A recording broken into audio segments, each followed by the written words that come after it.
Well, hey, you, welcome back or welcome to another episode of the Miss Michaela Mae Show. I'm your host, Miss Michaela Mae, here with my corgis, Tank and Willie. And today is episode 10 of the Miss Michaela Mae Show, and we're going to do something a little differently than the last episodes have been. And I am going to work through something in real time on camera because I have tried to record this episode 5 times now, and I keep getting about halfway through and stopping. And so I decided to stop. I went and got some orange juice, and I typically drink out of glass cups, but sometimes and please do not ask me why. If you're on the camera, you can see it. But sometimes to give myself an extra boost, I drink out of a solo cup because it makes me happy. Because as I've mentioned, Toby Keith is one of my favorite singers, and sometimes I just need to drink orange juice out of a red solo cup, and it makes me happy. Why do random things make us happy? I don't know. This is one of those very freaking random things that make me happy. Because why orange juice and why a solo cup? I don't know. I don't know why this brings me so much joy. I don't know why this little random red cup with orange juice makes me so happy, but it does. Because after about the fifth time of trying to record this episode, I thought, you know what? Let me go get some orange juice. Let me just kind of ground myself because there's something going on here as to why I keep getting about halfway through an episode and stopping. And what I realized is I'm questioning myself.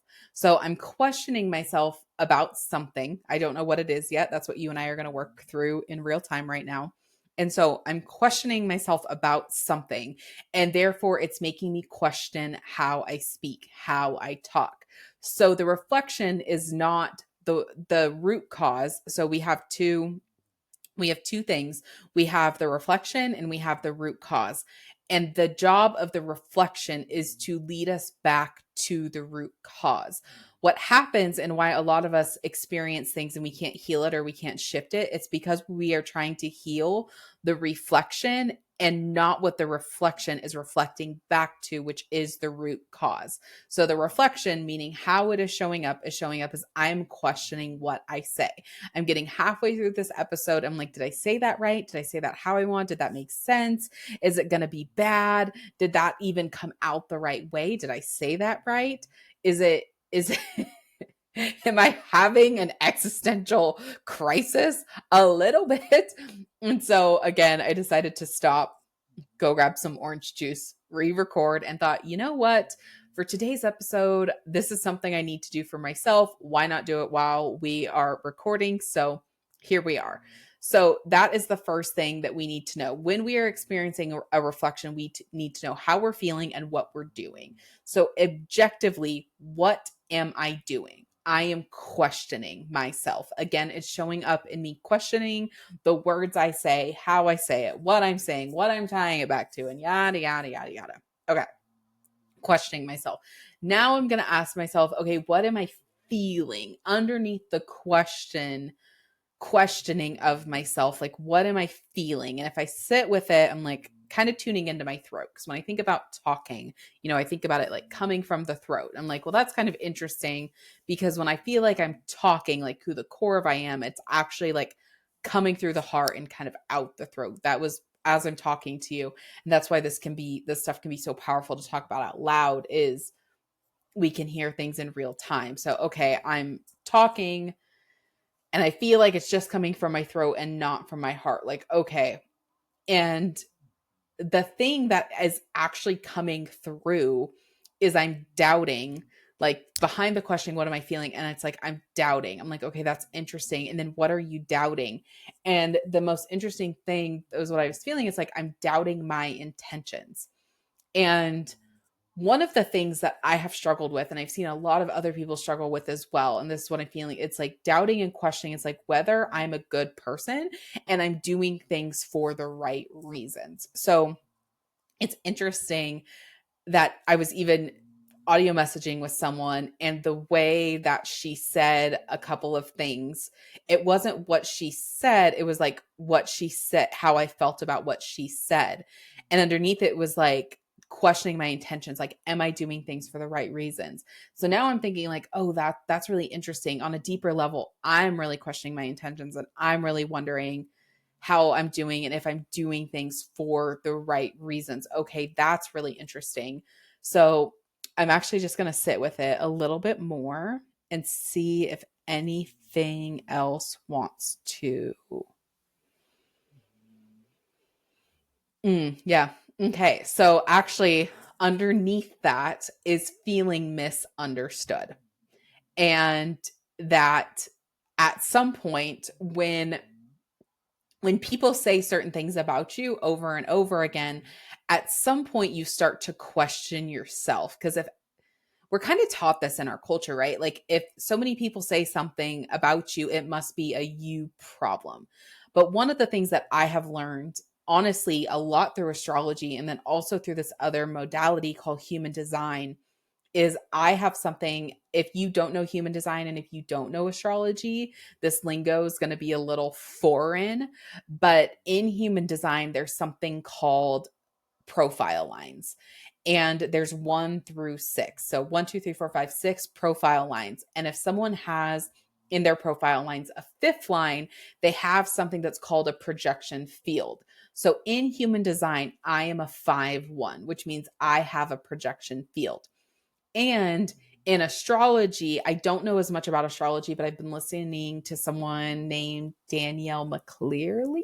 I hope I said her last name right. Her podcast is Danielle on the Daily, and she talks about also Leo and Scorpio placements having a projection field. And I am a Scorpio Mars, but I'm what's called, and if you know astrology, you know exactly what I'm talking about. If you don't know astrology, again, this is very foreign language. I'm what you would call an Aries rising. So that means how I present myself to the world. And every rising sign has what's called a chart ruler. So I'm an Aries rising, mean my chart ruler is my Scorpio Mars because Aries is ruled by Mars. Again, if you're not into astrology, I understand this language is very foreign. But I'm ruled by that. So I'm ruled by my Scorpio Mars, which Scorpio has a projection field. And then I also have this fifth line in human design, which also has a projection field.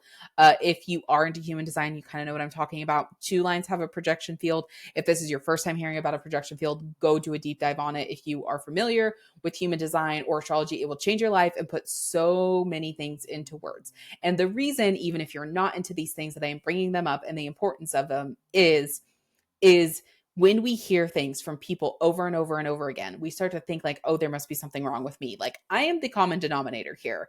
However, if you have a projection field, the common denominator is not necessarily what people are saying about you, but that you are here to be a mirror. And so they aren't seeing you, they are seeing their perception or their projection of you. So when I sit with it of like me questioning my intentions, and I got back down to the like, oh, I'm feeling misunderstood. It's because I have never felt like people see me for who I actually am. And then again, learning these things about human design and astrology, realizing on an energetic level that actually is true. It has been very rare in my life that people actually see me for who I am. They see this projection, this perception, this projection field of me. Um, Again, I especially young, like a younger version of me who had no idea what any of this stuff was, who couldn't put words to any of this stuff. I felt very misunderstood. Like even actually, it's interesting. One of my parents, I feel like, can see me fairly clearly. My other parent cannot see me at all. Like, I want to ask this parent, like, do you even know who I am? Like, this parent will say something, and I just want to look at him and say, like, you genuinely have no idea who I am. Like, you just know the projection you have of me, and that is it. Like, I've actually wanted to ask this parent, can you say anything about me? Like, do you actually know anything about me? And there is like this loneliness that comes to it. And this like goes even deeper to the feeling misunderstood. And now this is again why it's so important to even talk about it and share about it in real time. When I'm going back under this feeling misunderstood, I'm starting to see, because again, this pattern may be showing up today. But again, the pattern that's showing up today is the reflection. It's not the root cause. Why we keep going back layer by layer from the questioning myself to the questioning my intentions to feeling misunderstood, every time we go down a layer, it's getting us closer and closer to the root. So now from the feeling misunderstood, what I'm starting to realize and I'm starting to grapple with is, oh, again, this is just the reflection. It's been going on for years and years and years. So now I'm seeing, oh, I felt misunderstood by this parent, and I started to make myself more like this parent. Do I have qualities of this parent? Of course. We have qualities of both of our parents, but now I'm starting to see like, oh, I started to make myself more like this parent so that I could connect with them because I felt so misunderstood. And especially when we're a child, misunderstood translate to I feel unsafe. So this is very similar to what we would call a fawn trauma response. So to make myself feel more safe, I'm going to buddy up to this person and make myself more like this person. Again, it doesn't have to be a parent. It could be anyone in life. Okay, so now I'm seeing, to combat the feeling misunderstood, I'm starting to morph myself more into this person. So now what I'm going to do is I'm going to sit with it. Like, okay, I'm feeling misunderstood. I'm morphing myself to like be more like this person, because ultimately what I'm wanting is safety and connection.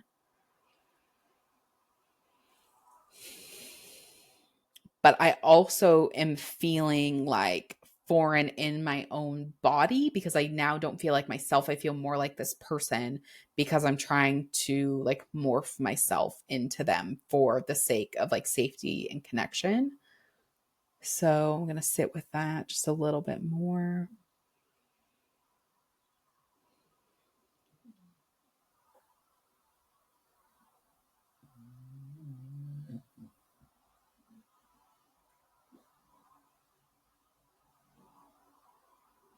It's interesting. One of the things that came up was how now I'm doing this to myself, how I'm misunderstanding myself, and how I'm not seeing myself for even like the actual, like what I was feeling was how I was able, like we're about 12 minutes into this podcast, of how I was able to get myself to the root so quickly, and the magic in that. Like I've started to take myself for granted and not seeing how like magical and how cool it was that like, look where you just got from questioning yourself to realizing between like what you're looking for is safety and connection.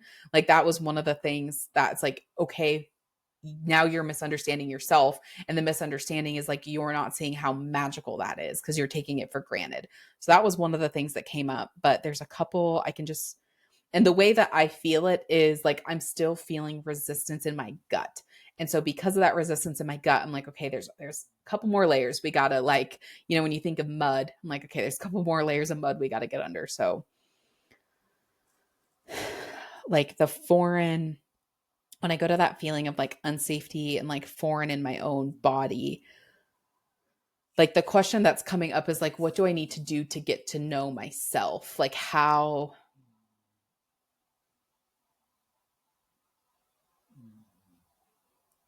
do I, that's like a question of like, how do I get to know myself? Because ultimately, when we know ourselves, we won't question ourselves.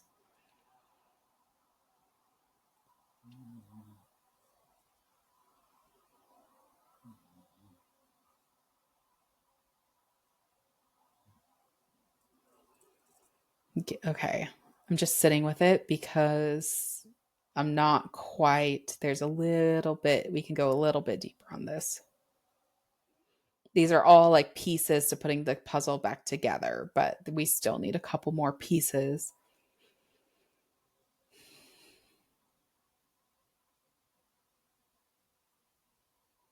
Like starting with, if this is like even resonating with you, like for both of us, like starting with, what do you know about yourself? And even when I ask that question, it's like nothing. Okay, well, you know something. Like it's good. Like, and this is what's interesting about the brain, is the brain can say, like, the brain really likes absolutes, like nothing, always, never. It's like, oh, you don't know anything about yourself? Nope, sure don't. Well, do you like macaroni and cheese? I freaking love macaroni and cheese. Okay, so you like macaroni and cheese? No, I know I love macaroni and cheese. Oh, so you do know something about yourself. Oh, I guess I do. Okay, so even just starting, like nothing's too like nothing's too minute, or is magnute a word? Like nothing's too small or too big. Like all of this counts. So okay, start making a list of things you know about yourself, like 10 to 15 things you know about yourself. Okay, I know I like macaroni and cheese. Bingo. Um I know, like, it's so interesting because I would question when I first got my dog Willie, I would question like if it was the right name for him or not. I love the name Willie for him. So it's also interesting to see the parallels. Okay, at one point I questioned myself on this, and now I love the name Willie. I think it's just the most perfect name for him. And I love that I got a corgi. Like a few people told me I was crazy for getting a corgi. I freaking love my corgi Willie. Just like love having a corgi. Even at one point, someone needed their lab rehomed, and I took him for a couple of days to see like, am I going to keep him or am I going to help rehome him for her? Because she didn't have like social media, so I said I'd take pictures of him and let her know like either I'm going to keep him or I'll help you find a home.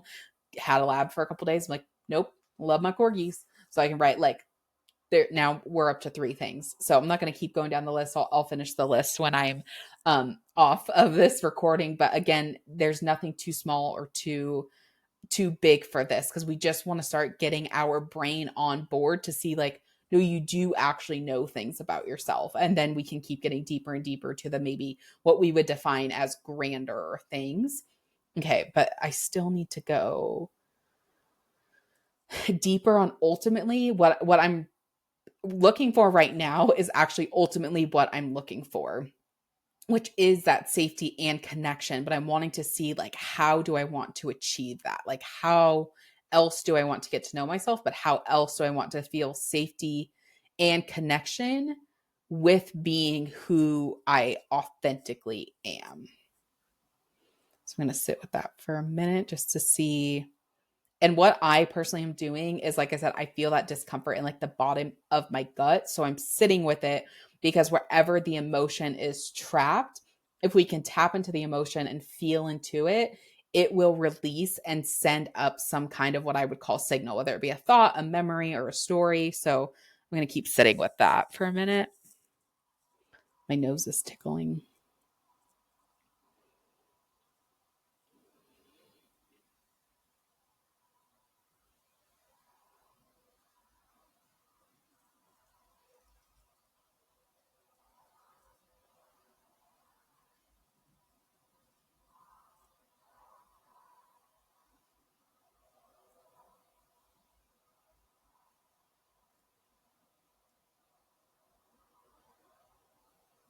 And it's interesting because again, with the like perception field, it's like I'm afraid of like saying the wrong thing, being seen for someone I'm not. So right now, what I actually have coming up is like a lot of fear around even saying certain things or being who I really am. So I'm just sitting there like working through like, okay, I'm afraid if I do be my authentic self, if I do say something, that I'm going to get criticized or yelled at or get, yeah, I mean, like, again, this is from a very childlike place, so the feeling is like I'm gonna be me and I'm gonna get in trouble for it. So I'm actually,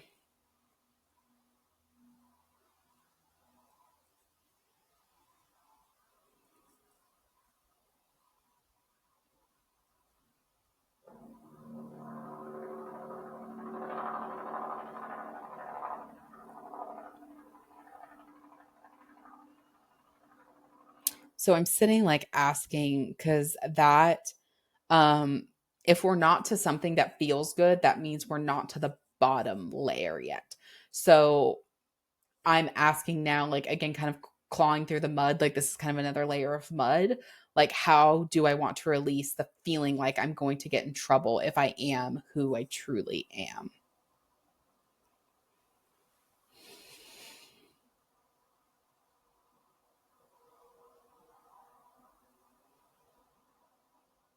And it's interesting, the answer that I got was like not falling out of love with myself when I say the quote unquote wrong thing. Meaning, and there's actually another layer we can go to this. We can actually get to a point where we never say the wrong thing. Like what we say is actually always perfect. Because even if someone gets upset, they still are getting a lesson in what I said. So we can even go another layer, but what I'm looking for is like, if I say something that upsets somebody, instead of like going and beating myself up for it, is coming back to like having compassion for myself and how did I actually ultimately say the right thing? Because either way, someone's learning and someone's getting a lesson, whether you say the correct thing or you say the quote unquote wrong thing. Again, the other layer would be seeing like nothing's actually ever wrong because we're always learning, but it would still lead back to that of like, I actually always say the perfect thing because someone is learning from what I say no matter what. And so lastly, I'm just going to see, did we get to the root? Yes. Okay. So now that I know that I got to the root, as we talked about, what I'm going to go do is I'm going to go make a list of things that I ultimately know about myself. And then I'm also going to go and find 5 core memories of when I felt like I said the wrong thing and see how it was ultimately the right thing to say. And then see how ultimately it was the correct thing to say. And then um,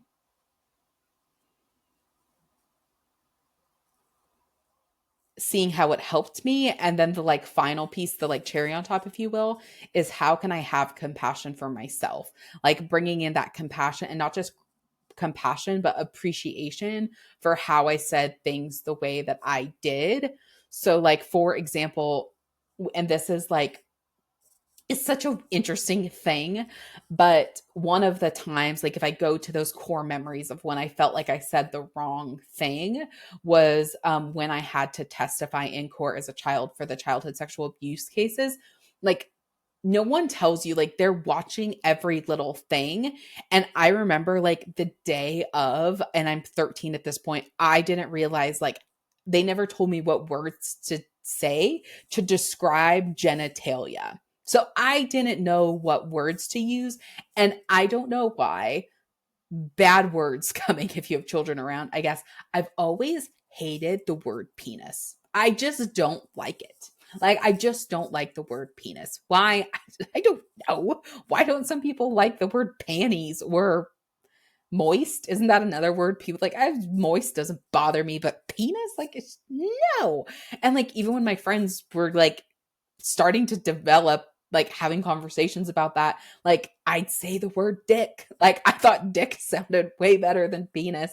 And I remember going and like, but like, they want you to speak as matter, even at that age, they want you to speak like as matter of factly and as black and white. So it's like vagina, penis, blah, blah, blah, blah. Never had that conversation. I'm like, I don't mind saying vagina. Like, I know I'm not going to say pussy because that's just, even at that age, I'm like, I know that ain't good. But I'm like, I don't know what to say. And I'm like, I don't know if I could get up there and say penis. Like, I don't think, and it's like, I'm better with it now. But back then I'm like, I don't think I can say this. So I said dick on the stands, which is just like, whatever. But I remember feeling afterwards like I said the wrong thing and I beat myself up. And so one of the things I can go and see is like, oh, I'm actually really thankful that I did that, because as embarrassing as that moment was, I couldn't take like another piece of pressure on me, including saying penis instead of dick. So like, I'm so thankful to 13-year-old Michaela for taking that like token for herself of like, I've been through enough shit. I'm not also saying penis on the stand. I'm going to say dick and we're going to roll with it. So I can go back to that core memory of feeling like I said the wrong thing and being like, okay, why was that actually the best thing you could have said?